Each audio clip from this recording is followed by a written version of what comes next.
पूजा से ज्यादा शिव का अभिषेक और योग सिखाया गया है। ये मैं शायद वो बात कर रहा हूं जो कोई नहीं करेगा। बाकी कोई और देवी या देवता सुखी गृहस्थ का प्रतीक नहीं रहा, क्या ये सत्य है? सृष्टि की सबसे कीमती अमृत, सबसे सरल प्राप्त होने वाली, सबसे सरलता से प्राप्त होने वाली अमृत, और जिसकी आज कोई कीमत नहीं करता, जिसका अनादर हो रहा है चारों तरफ। तो अगर हम माताओं की बात करें तो हम देवी को भी माता के स्वरूप में पूजते हैं। हमने आमतौर पर यह देखा है कि कोई भी अवसर हो तो लक्ष्मी और गणेश का पूजन होता है। लक्ष्मी और गणेश का ही पूजन क्यों होता है, यह मैं आपसे जरूर जानना चाहूंगा। हमारे यहां गणेश का महत्व एक शुभता के देवता के आधार पे बताया गया है। और गणेश सर्वप्रथम है। वो इतने शुभ हैं कि वो हर पूजा से पहले पूजनीय हैं। ठीक है, वो इतने महत्वपूर्ण हैं। अब आप इसको भी थोड़ा प्रैक्टिकल नजरिए से देखिए। आप घर से निकल के किसी भी काम, किसी भी प्रयोजन, किसी भी प्रोग्राम, किसी भी मिशन पे जाते हैं तो आपके मन में पहला भाव होता है कि हो जाए, मतलब उसका संपन्न हो जाना। संपन्न तब होगा जब उसमें शुभता रहेगी। शुभता का मतलब जब पॉजिटिविटी होगी तभी वो हैपन होगा, तभी वो कंडक्ट होगा, तभी वो एक्शन पूरा होगा। बिल्कुल। और लक्ष्मी क्या है? लक्ष्मी धन, संपदा, समृद्धि की देवी। लक्ष्मी का गणेश के साथ होने का तात्पर्य यह है कि एक तरफ जहां आप धन, संपदा, समृद्धि मांगते हैं, दूसरी तरफ आप सकारात्मकता और शुभता, सात्विकता, पॉजिटिविटी भी लेकर के चलें। धन और संपन्नता का सीधा सीधा संबंध सामाजिक व्यवस्था की श्रेष्ठता से है।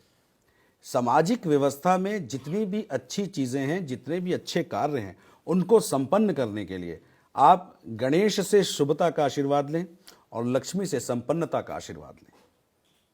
इसीलिए दोनों का पूजन विधान है। बिल्कुल, मतलब आप समृद्धि और संपन्नता को नकारात्मकता से इस्तेमाल नहीं कर सकते कि जब भी धन का इस्तेमाल नकारात्मक रूप से हुआ है तो विनाश की ओर गया है, और जब भी धन का इस्तेमाल सकारात्मक और शुभ तरीके से हुआ है वो सृजन की तरफ, उत्पत्ति की तरफ, विस्तार की तरफ गया है। ठीक बात है। ये मेरा दृष्टिकोण है, मैं फिलोसॉफिकल तरीके से समझा रहा हूं। मैं समझ गया। अच्छा, फिर दूसरा सवाल यह आता है कि न केवल लक्ष्मी गणेश, पूजा विधान तो लक्ष्मी नारायण का भी है, जिन्हें हम विष्णु भगवान कहते हैं। तो लक्ष्मी गणेश की पूजा तो आपने समझा दी, फिर लक्ष्मी और विष्णु की पूजा किस मंतव्य के साथ की जाती है? देखिए, लक्ष्मी और विष्णु की पूजा का भी एक ही तात्पर्य है। इन दोनों को एक तरीके से आप श्री श्रीमती समझ लें। श्री श्रीमती का तात्पर्य इस बात से है कि लक्ष्मी मतलब फिर से, अगर धन, संपन्नता, समृद्धि, अच्छा धन, संपन्नता, समृद्धि का मतलब सिर्फ कैश, गोल्ड, जेम्स, ये नहीं होते। ये नहीं होते। ये तो आकर्षक संपन्नता है। जो साधारण संपन्नता, जो सरल भाव में कहते हैं, अनाज हो गया, लेन देन की विधि हो गई, गाय पशु हो गए, अपना घर गृहस्थी हो गई, स्वास्थ्य हो गया, औलाद हो गई, आपको पता है ये भी संपन्नता है जी।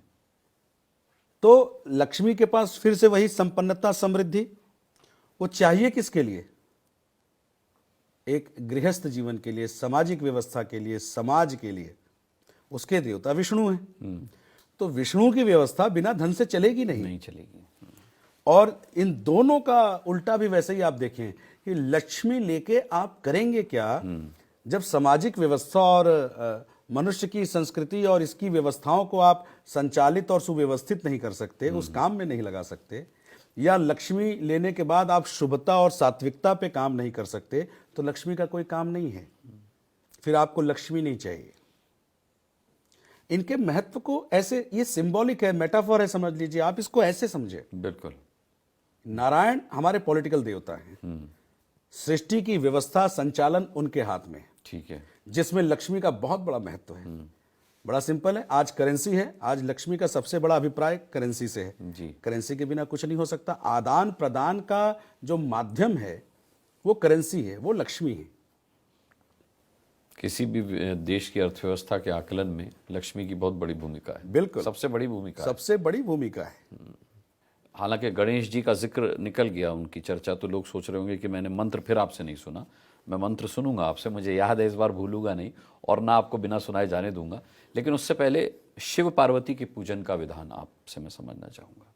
शिव की पूजा से ज्यादा शिव का अभिषेक और योग सिखाया गया है।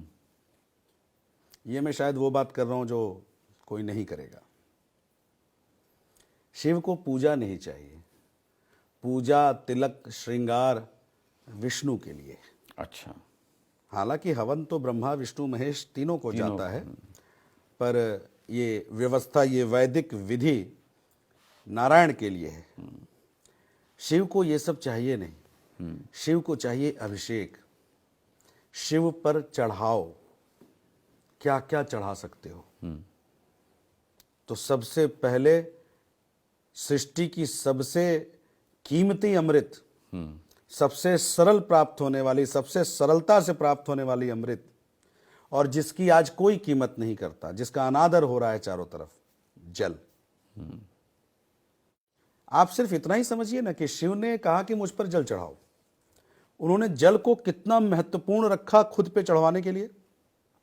निश्चित। तो जल अगर इतना महत्वपूर्ण है, तो अगर आपकी शिव से भक्ति होगी, तो अगर आप पीने के लिए 2 मटका जल रखेंगे तो उनको चढ़ाने के लिए भी 2 मटका संग्रह करेंगे। और उनको चढ़ाएंगे तो गंदा जल, दूषित जल नहीं चढ़ाएंगे, स्वच्छ जल ही चढ़ाएंगे। और कहते हैं कि पूजा भी उसी जल से करना चाहिए जो पीने योग्य हो। जब हम आचमन करते हैं, ओम केशवाय नमः, नारायणाय नमः, माधवाय नमः जी। और ऐसा ही आप देखें इस्लाम में भी कि जो वजू करते हैं, वजू भी ऐसे पानी से किया जाना चाहिए जो पानी साफ हो, गंदे पानी से ना हो। नहीं कर सकते। तो शिव अभिषेक मांगते हैं। और शिव है क्या? योगी, अड़भंगी। उनको कुछ चाहिए ही नहीं। उनसे जो लेना है ले लो, पर उन्हें क्या दो? जो दो उसका महत्व समझो। इसका मैसेज ये है। उन पे जल चढ़ाओ, जल का महत्व करो। उन पे दूध चढ़ाओ, दूध का महत्व करो। उन पे घी चढ़ाओ, दूध से ही निकलता है, उसका महत्व करो। उन पे दही चढ़ाओ, दूध से ही निकलता है, उसका महत्व करो। मतलब एक गाय के दूध से बनने वाली इतनी महत्वपूर्ण चीजें और जल, मतलब अगर किसी को बिना अनाज के रख दिया जाए, वो जल और दूध से भी अपना जीवन जी सकता है। और प्राकृतिक व्यवस्था से आने वाले फलों से भी। तो ये सब मैसेज लोगों को समझना चाहिए। जहां तक शक्ति की पूजा का सवाल है, शक्ति की पूजा ही शक्ति के लिए की जाती है। जिस प्रकार आपको विवाह से पहले अगर आपके अंदर ऊर्जा और शक्ति कोई भर सकता है तो आपकी माँ, आपके माँ के अनुपस्थिति में अगर आपके अंदर ऊर्जा और शक्ति कोई भर सकता है तो आपकी धर्मपत्नी, और फिर उसके बाद आपकी संतति, आपके घर की लक्ष्मी, आपकी बिटिया। तो शक्ति की पूजा इस भाव से समझाई गई है कि शक्ति के शरणागत रह के शक्ति से सिर्फ शक्ति मांगो। शक्ति श्वास लेने की भी, शक्ति सोने की भी, शक्ति जागने की भी, शक्ति कार्यरत रहने की, शक्ति सोचने की, शक्ति जीने की, शक्ति सहनशीलता की, शक्ति बुद्धिमत्ता की। हर वो शक्ति जो जीवन के जीने में या जीवन को चलाने में सहायक हो और प्राणदायक हो। जी के सर, आपने कहा शिव को चढ़ाओ। शिव को धतूरा भी चढ़ाया जाता है और कई लोग ये मान बैठे हैं कि शिव जैसे नशा करते थे, व्यसनी थे। क्या ये सत्य है? नशा? नशा क्या होता है? इसीलिए मैंने व्यसन ही बोला। व्यसन क्या होता है? भाई, अगर हम सिगरेट पीते हैं तो व्यसन है, अगर हम शराब का सेवन करते हैं तो वो व्यसन है। अच्छा, नहीं, मेरा ज्ञान तो इतना ही कहता है। आप मिट्टी का तेल पी सकते हैं क्या? नहीं, डीजल पी सकते हैं? बिल्कुल नहीं। पेट्रोल पी सकते हैं? सरसों का तेल ऐसे कच्चा पी सकते हैं? नहीं। शिव कुछ भी पी सकते हैं। आपके लिए श्रेणी है कि ये नशा है, ये व्यसन है, ये मादक है, ये मोदक है, उनके लिए नहीं है। वो पूरी सृष्टि पी सकते हैं। किस भ्रम में हैं आप लोग? और कौन सा भ्रम फैला रखा है आप लोगों ने? आपसे मेरा तात्पर्य आपसे नहीं है। मैं समझ गया। ये आपने कौन सा भ्रम फैला रखा है? हमारे शिव व्यसनी है, जिसने पूरी सृष्टि का ही नियंत्रण अपने पास रखा हो, जो समुद्र से हलाहल पी सकता हो, उसको धतूरे से नशा होगा? धतूरा उसके लिए नशे का सब्जेक्ट ही नहीं है। तो उसको फर्क क्या पड़ता है? धतूरा पिए, बेलपत्र पिए, दूध पिए, पानी पिए, उनका तो एक दूसरा रूप शराब भी पीता है भैरव का। ये पूछिए कि क्यों पीते हैं। वो व्यसनी है और वो नशेड़ी, उनको नशा हो जाएगा। और तो आप इतने से समझो कि पिलाते जाओ पिलाते जाओ पिलाते जाओ, नशा नहीं होगा। जो पूरी सृष्टि पी सकता है उसको आप क्या धतूरा पिलाएंगे? उसको आप क्या दूसरी चीजों का व्यसन कराएंगे? तो फिर धतूरा उन्हें जो प्रिय क्यों है? साक्षात जहर पी सकता हो, तो उसे आप नशे की चीज पिला के क्या पिलाएंगे? और वो क्यों पिएगा? वो पूरी सृष्टि पी सकता है।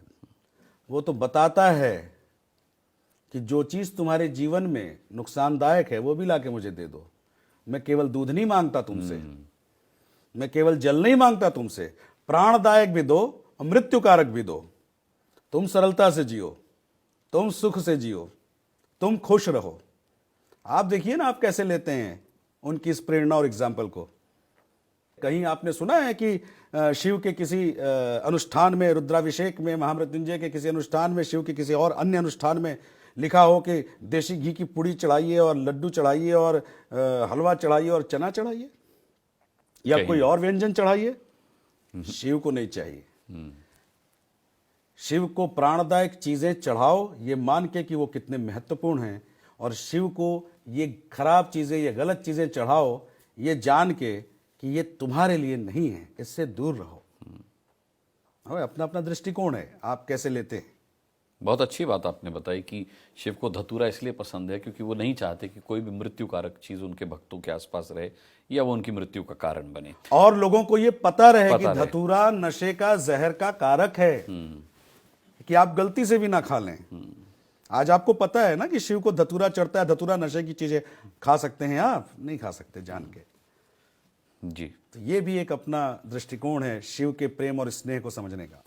शिव और पार्वती की पूजा सर्वाधिक मैंने सुना इसलिए भी की जाती है कि हिंदू देवी देवताओं में शिव ही एकमात्र संपन्नता का प्रतीक हैं, सुखी गृहस्थ का प्रतीक हैं। बाकी कोई और देवी या देवता सुखी गृहस्थ का प्रतीक नहीं रहा। क्या ये सत्य है? ठीक है, तो मैं इसको भी इस विषय को भी मैं अपने तरीके से ही समझाऊंगा कि अब जैसा दिखाया गया है कि नारायण और लक्ष्मी संपन्नता, समृद्धि और सामाजिक व्यवस्था, सांसारिक व्यवस्था के देवी देवता होकर के भी इनके संतान या इनका गृहस्थ जीवन नहीं। शिव का गृहस्थ जीवन है।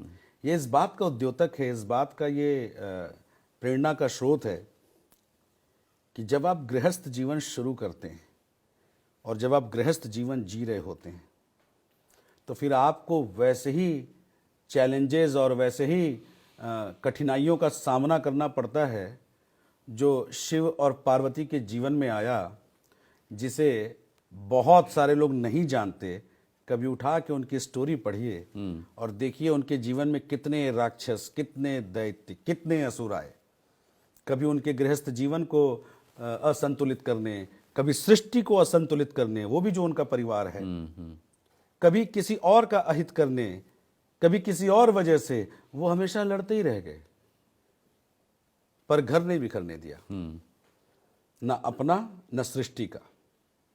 ये इस बात का प्रमाण है, ये इस बात का एग्जाम्पल है जी कि जब आप गृहस्थ जीवन जीते हैं तो चैलेंजेस आपके सामने, चुनौतियां बहुत आती हैं और आपका उसके साथ सामना पड़ता है और आपको उसके साथ डील कैसे करना है। गृहस्थ जीवन दिखाने का तात्पर्य यही। गणेश जी की बात की हमने, विष्णु जी की बात की हमने, शिव जी की बात की। मैं ब्रह्मा जी पर आता हूँ। बहुत कम ब्रह्मा जी के मंदिर देखने को मिलते हैं, बहुत कम ब्रह्मा जी का पूजा विधान देखने को मिलता है, और साथ में ब्रह्मा जी और सरस्वती की पूजा का जो विधान है वो बहुत रेयर है, बेसिकली बहुत प्रचलित नहीं है। मेरे दो सवाल हैं कि विधान क्या है और प्रचलित क्यों नहीं है।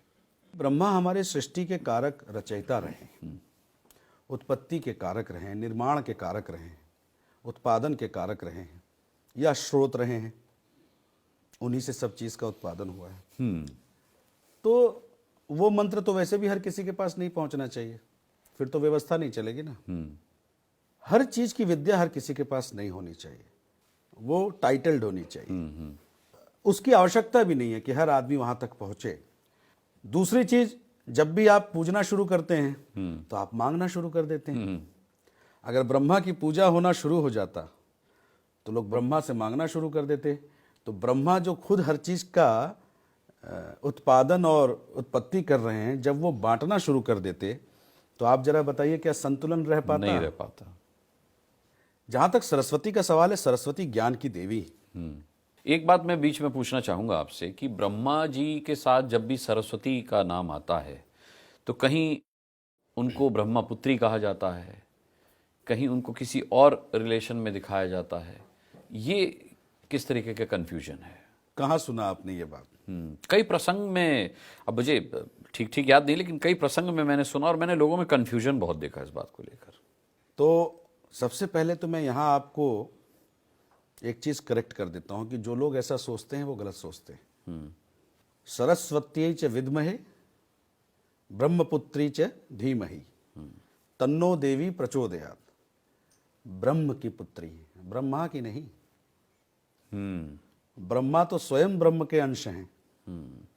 हमारे ब्रह्मा विष्णु महेश, पर ब्रह्म ने अपने 3 भाग किए, 3 भाग पुरुष, 3 भाग प्रकृति। पुरुष भाग ब्रह्मा विष्णु महेश, प्रकृति भाग सरस्वती लक्ष्मी काली, महालक्ष्मी महासरस्वती महाकाली।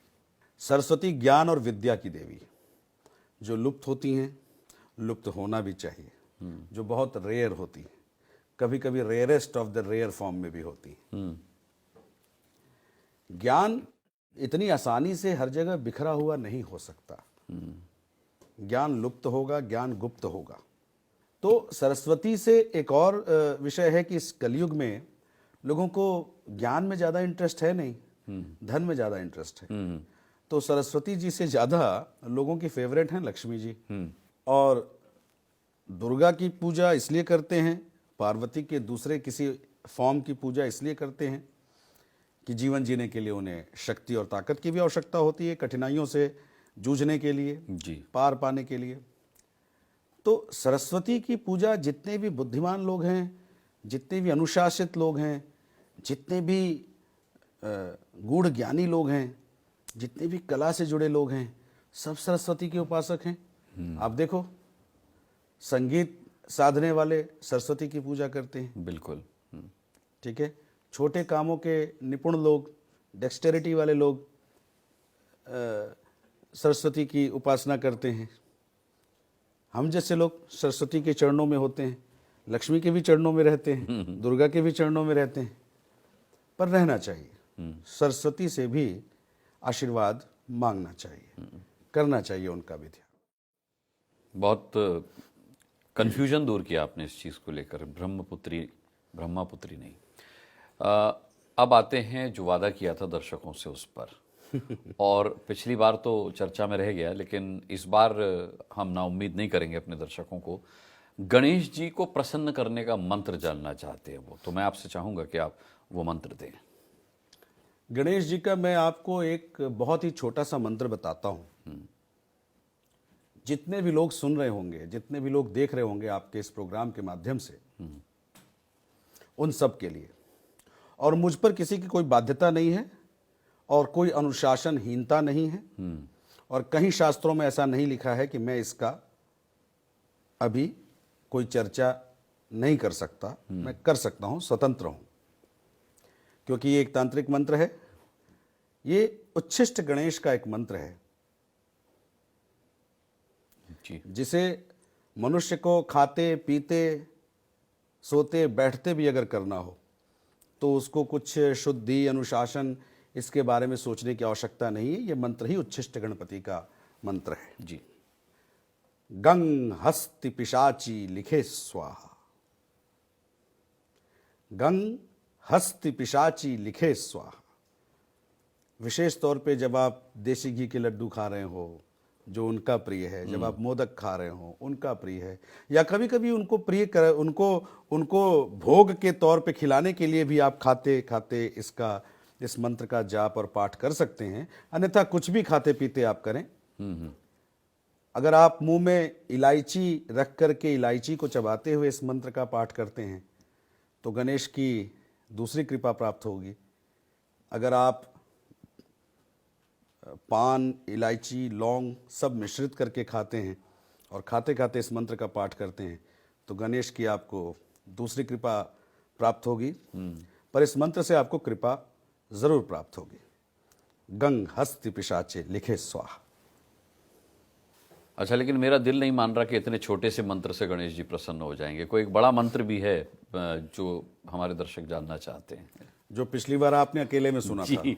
जी, इसीलिए मैंने कहा नहीं, वो इतना छोटा मंत्र नहीं था। तो आप चाहते हैं कि मैं दर्शकों को सुनाऊं? जी, मेरा विशेष निवेदन है। चलिए ठीक है, बिल्कुल सुनाऊंगा। और इससे अच्छी बात क्या होगी कि आप सब लोग उससे परिचित होंगे, लोग उसे सुनेंगे, समझेंगे। तो मैं आपको सुनाता हूं गणेश अथर्वशीर्ष। ठीक है।